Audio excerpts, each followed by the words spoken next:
उनके चरणों में अपने श्रद्धा का सुमन अर्पित करना चाहूँगा, जिनकी वजह से आज मुझे यहाँ बोलने का अवसर मिला और आप सभी लोगों को यहाँ बैठकर सुनने का अवसर मिला।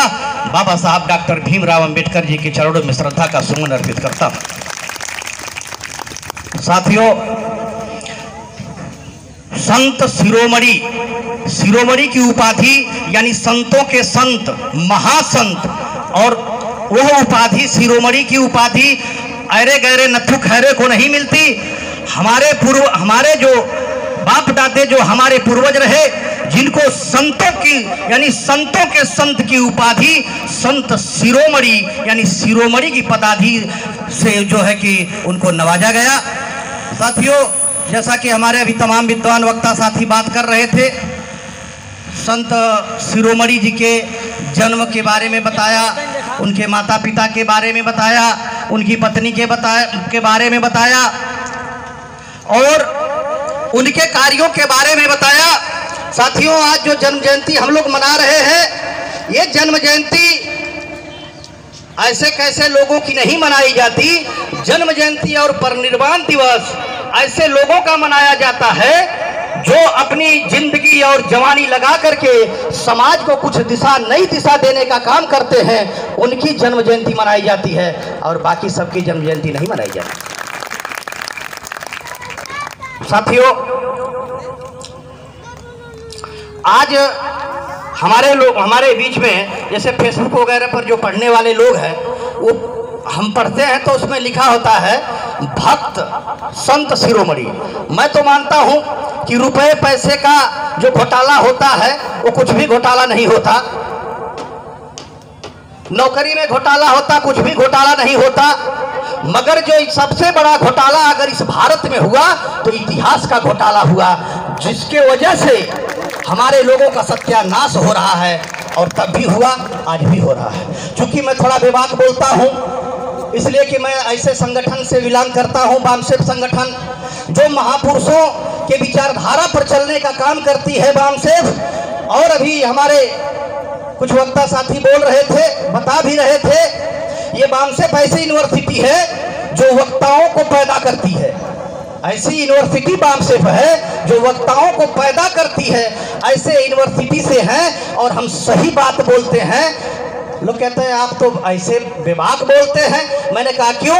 बेबाक वही बोल सकता है जो निष्पक्ष होता है, मानते हैं। ये सबसे बड़ी कमाई हमारे लोगों की है।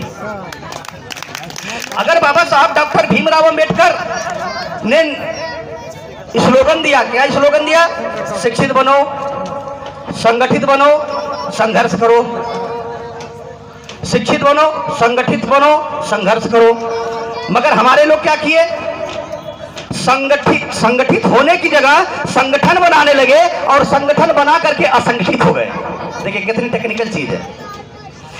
संगठित होने की जगह संगठन बनाने लगे और संगठन बना करके असंगठित हो गए। ये फलाने का मंच है, वो फलाने का मंच है, इस पर हम नहीं जा सकते, उस पर हम नहीं जा सकते। और बाबा साहब अम्बेडकर और संत रविदास जितने हमारे महापुरुष हैं, वो उनकी वजह से लोग नहीं चलते। हमारे लोग महापुरुषों को अपने तरीके से चलाते हैं, जबकि ये संभव नहीं है, जबकि ये संभव नहीं है। दो तरह की विचारधारा आज भी भारत देश में चल रही है, एक बुद्धवादी अम्बेडकरवादी, एक मनुवादी। बात समझना होगा। अभी एक कैडर की चीजें लंबा हो जाएगा, मैं अपनी बात को विराम भी देने का प्रयास करूंगा। तो साथियों, हम लोगों को जिन महापुरुषों ने हम लोगों को बोलने का, बैठने का, सम्मान से जीने का अधिकार दिया, वह अधिकार बाबा साहब अम्बेडकर ने संविधान में पिरोने का काम किया। आज उस संविधान को, यानी जो हमारे अधिकार हैं, उस अधिकार को खत्म किया जा रहा है। और जान लीजिए कि ये जो ईवीएम है ना, वो गुलामी लिखने की कागज और स्याही साबित होने जा रही है। साथियों, तो आज संत रविदास जी के मौके पर, की जयंती के मौके पर मैं बताना चाहता हूं कि जो हमारी गुलामी लिखने में जो स्याही और कागज बनने जा रहा है, अरे मेरे नौजवान साथियों, अरे मेरे लोगों, आप लोग जितने आज बता रहे थे कि 30 साल से जन्म जयंती मना रहे हैं, अच्छी बात है, मनाना चाहिए, मंच लगाना चाहिए, मगर जिसके बदौलत हम लोगों को हक और अधिकार मिला, वो अधिकार ये दूसरे लोग खत्म करने के लिए काम कर रहे हैं। और जो स्याही और कलम हमारे गुलामी में लिखने में कामयाब होने जा रहे हैं, उस स्याही और कागज को हम फाड़ के फेंक देंगे। ऐसा संकल्प हम लोगों को लेना होगा, ऐसा आप लोग करेंगे। इसी आशा और विश्वास के साथ मैं इस मौके पर इतना ही कहकर के अपनी बात को विराम दूंगा। जय भीम, जय भारत, जय मूल निवासी, जय संत शिरोमणि।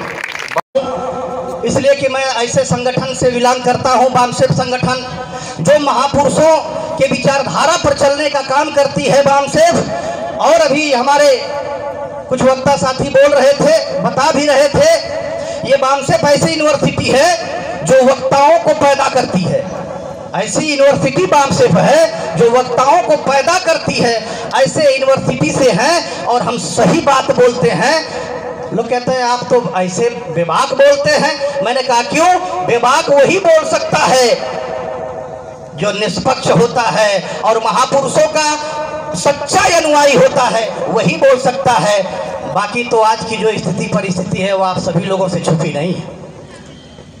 साथियों, अभी हमारे कुछ वक्ता साथी बोल रहे थे, समाज में गलत चीजें जो जा रही हैं, संत रविदास जी की बात आती है। हमारे लोगों को ये समझना होगा कि बताया जाता है कि भक्त संत रविदास, भक्ति उन्होंने किया किसका आज तक हम जान नहीं पाए। हमारे जितने महापुरुष रहे सभी लोगों ने ईश्वरवाद को नकारा, तथा गौतम बुद्ध ने ईश्वरवाद को नकारा, तो फिर उन्होंने भक्ति किया किसकी? बहुत टेक्निकल चीज है, समझने की जरूरत है। क्योंकि मैं पहले ही कहा कि हमारे देश में सबसे ज्यादा अगर सबसे बड़ा अगर घोटाला हुआ तो इतिहास का घोटाला हुआ। और सही चीजें, सही बातें हमारे लोगों तक नहीं आ पाती, सही चीजें हमारे लोगों को नहीं बताई जाती, इसलिए हमारे लोग गुमराह हो जाते हैं। क्योंकि एक सिस्टम होता है कि जो गुमराह, दो तरह की आंदोलन अभी चल रहा है भारत में, एक अम्बेडकरवाद बुद्धवाद, एक ब्राह्मणवाद। संत रविदास किससे लड़ाई लड़े? उनकी जो रचनाएं हैं, जो उनकी कविताएं हैं, उससे आप स्पष्ट इस रूप से आप समझ सकते हैं। अभी उनकी जो रचना रही है, मैं जो उन्होंने रचना किया उसी रचना को आप लोगों के बीच में बताऊंगा और उसका मतलब भी बताने का प्रयास करूंगा।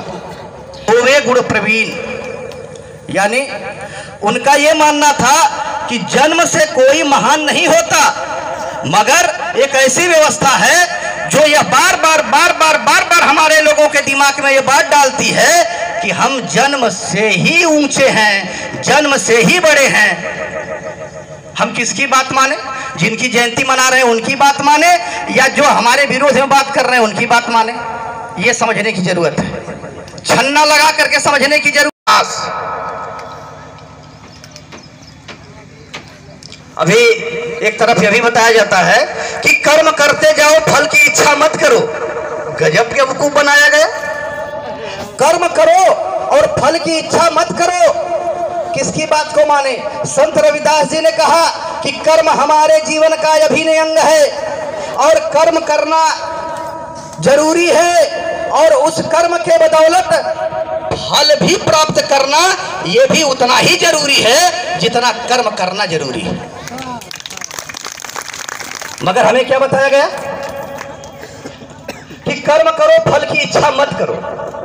अभी डॉक्टर साहब ने, मैं बहुत बहुत साधुवाद देता हूं जिस तरह का जो आयोजन हो रहा है, आयोजन कमेटी को और जिन लोगों ने हमको मौका दिया, बहुत बहुत साधुवाद, धन्यवाद। डॉक्टर साहब ने जो बात बताया वो बेबाक बात है, ऐसे कोई बोल नहीं पाता है। सबको ये डर होता है कि अगर ऐसा बोल देंगे तो कहीं हमको उठा के दूसरी जगह ट्रांसफर न करवा दे। अभी उन्होंने कहा कि शिक्षा का दोहरीकरण हो गया, बहुत मूल पॉइंट उन्होंने कहा। अगर शिक्षा का दोहरीकरण क्यों किया गया, ये बात समझने की जरूरत है। अभी मैं अपनी बात को यहीं पर रोकता हूं, चूंकि संचालन में होता है हमारे ब्रजेश जी का संकेत आ रहा है। खैर कोई बात नहीं है, मुझे तो बराबर ऐसे मौका मिलता रहता है और आप लोगों के बीच में बात रखता रहता हूं। आप भी, तमाम लोग भी हमारे बीच में हैं। तो साथियों, मैं अपनी बात को अब जल्दी ही विराम करने का प्रयास करूंगा। आज भी ये बात, मैं इसी बात को कहकर के समाप्त करूंगा। आज भी दो तरह की विचारधाराएं चल रही है। जो लड़ाई हमारे महापुरुषों ने लड़ा, आज मरने के बाद हम लोग क्या करते हैं ना, जब तक महापुरुष लड़ाई लड़ते हैं, जब तक लड़ाई लड़ते हैं तब तक हम महापुरुष नहीं मानते, समझ ही नहीं पाते हैं, और मरने के बाद हम महापुरुष मानते हैं। ये सबसे बड़ी कमाई हमारे लोगों की है। अगर बाबा साहब डॉक्टर भीमराव अंबेडकर ने स्लोगन दिया, क्या स्लोगन दिया? शिक्षित बनो, संगठित बनो, संघर्ष करो। शिक्षित बनो, संगठित बनो, संघर्ष करो। मगर हमारे लोग क्या किए? संगठित होने की जगह संगठन बनाने लगे और संगठन बना करके असंगठित हो गए। देखिए कितनी टेक्निकल चीज है। संगठित होने की जगह संगठन बनाने लगे और संगठन बना करके असंगठित हो गए। ये फलाने का मंच है, वो फलाने का मंच है, इस पर हम नहीं जा सकते, उस पर हम नहीं जा सकते। और बाबा साहब अम्बेडकर और